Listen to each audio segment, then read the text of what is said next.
لو عندك الجردل البلاستيك الصغير ده تعالي نعمل بيه فكرة في منتهى الجمال. هنشيل اليد بتاعة الجردل، بتتشال بسهولة. وبعد كده استخدمت رجل بنطلون جينز قديم كانت عندي، دخلت الجردل في رجل البنطلون وشدتها عليه لحد ما اخدت المقاس، يعني دخلت في الجزء اللي هو اخد مقاس الجردل. وبعد كده شلت الزيادات، بس سبت سنتي زيادة من تحت ومن فوق علشان اقفله عليها بالشكل ده. بعد ما شديت الزيادات كلها على القاعدة هحط شمع على القاعدة كلها، وهحط قطعة من القماش الجينز من نفس رجل البنطلون، وهبدأ اشيل الزيادات بالمقص بالشكل ده على الحرف بالظبط.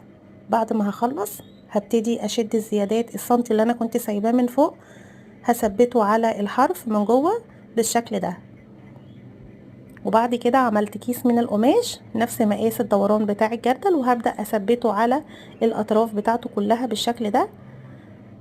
وبعد كده هدخله لجوه.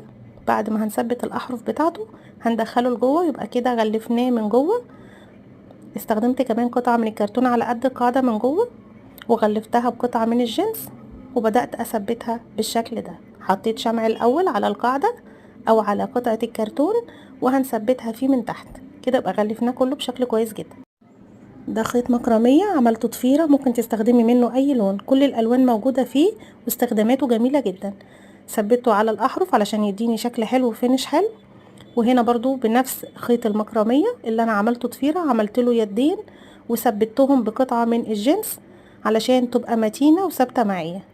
قصاقيس القماش اللي عندي دي بدأت اعمل منها شكل الملابس، وثبتها على قطعة من خيط الخيش علشان اعملها زي حبل الغسيل كده. هيديني منظر تحفة قوي، فكرة جميلة جدا وكمان مختلفة. هثبتها بقى على الجردل كده كأنها حبل غسيل بالشمع عادي جدا.